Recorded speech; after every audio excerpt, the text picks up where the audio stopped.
यही तो है। अब देखिए क्या करना है, पहले क्वेश्चन देखो। पहले सबसे पहले देखिए, किसी भी क्वेश्चन को सॉल्व करने से पहले समझिए बात। आप पेपर में, बोर्ड एग्जाम में आधा से ज्यादा क्वेश्चन आप कैसे सॉल्व कर सकते हैं, समझ जानती हैं? क्वेश्चन को पढ़ करके कह क्या रहा है आप समझो। ये सिद्ध करना था, लिख लेंगे, कॉपी में लिखेंगी, जो पेपर होगा इसमें लिखा क्या, पहले आराम से क्वेश्चन पढ़िए। क्या लिखा है? एम द्रव्यमान तथा क्यू आवेश का एक कण है जो एक समान विद्युत क्षेत्र में। अब देखो, आपको पता है कि विद्युत क्षेत्र होता है उसे ई से लिखते हैं ना। एक समान विद्युत क्षेत्र ऐसे ही तो बनता है, यही तो है। एक समान विद्युत क्षेत्र हो गया ना, इसको क्या बोलते हैं? ई। इसी में कोई कण रखा हुआ है, कोई कण यहाँ पे क्या है रखा हुआ है, ठीक है। और इस कण का द्रव्यमान कितना है? जो द्रव्यमान है वो कितना है? एम है। और क्या है, इस पर जो आवेश है वो कितना है? क्यू है। आवेश कितना है? क्यू है। और क्या दिया है हमें? और ये चल करके मान लो कितनी दूरी, इसकी जो दूरी तय करता है वो कितना करता है? डी दूरी। चाहे इधर जाता है या इधर जाता है उससे मतलब नहीं, कहा चाहे इधर जाए क्या करेगा? डी दूरी तय करता है। जो ये कण है वो कितना दूरी तय करेगा? या इधर भी जा सकता है या इधर भी आ सकता है, जो चाहे इतनी दूरी जाएगा, कहाँ जाएगा? डी दूरी जाएगा। तो इसको हम दूरी किससे लिखेंगे? इसमें डी से। उसके बाद क्या कह रहा है? प्रश्न तो पढ़िए कम से कम। सिद्ध कीजिए कि B बराबर जो इनका वेग होगा। अब यहाँ हमें समझना है कि जो कण विद्युत क्षेत्र में रखेंगे, तो देखिए आपको पता है कि कण का मतलब क्या होता है। जैसे देखो, जब करंट आता है तो यहाँ जो पंखा है घूम रहा है कि नहीं घूम रहा है? नहीं घूम रहा है, अभी घूम रहा है। अब देखो, अब घूम रहा है। तो पंखा के अंदर एक मोटर लगा होता है जो चुंबकीय क्षेत्र से चलता है, रिलेशन होता है कि नहीं होता है? तो उसमें क्या होता है? गति करता है। अर्थात इनके कहने का मतलब यह है कि जब किसी कण को विद्युत क्षेत्र में रखेंगे और उस पर बल लगेगा तो ये गति करेगा, फिर भी विराम अवस्था में रखा है। किस अवस्था कह रहा है ना? इनका वेग ज्ञात करना है बी। तो हम देखिए 9 कक्षाओं में पढ़ चुके हैं गति का कौन समीकरण। कै समीकरण होते हैं गति के? कितने समीकरण? पहला क्या होता है? बी बराबर you plus A T.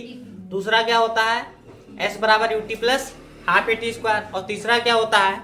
B square बराबर, तो गति के समीकरण से, गति के समीकरण से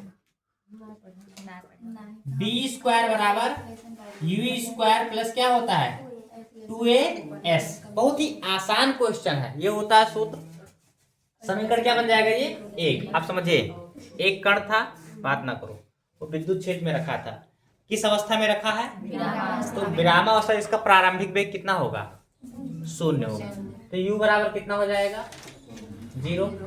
2 है। a मतलब क्या होता है? त्वरण। तो a का मान कोई दिया नहीं है, तो a बराबर क्या रहेगा? आपको पता है a बराबर सूत्र जानते हैं, a बराबर होता है F/m। नहीं पता है? तो a है। और s बराबर हमको दिया, s बराबर कितना दिया है? दूरी। s की जगह पे हमें क्या दिया है? d दिया है ना। लेकिन a का मान तो हम चूंकि जानते हैं कि f बराबर क्या होता है? m में। f बराबर क्या होता है? m में। तो इसलिए a बराबर क्या हो जाएगा? F/, होगा नहीं होगा?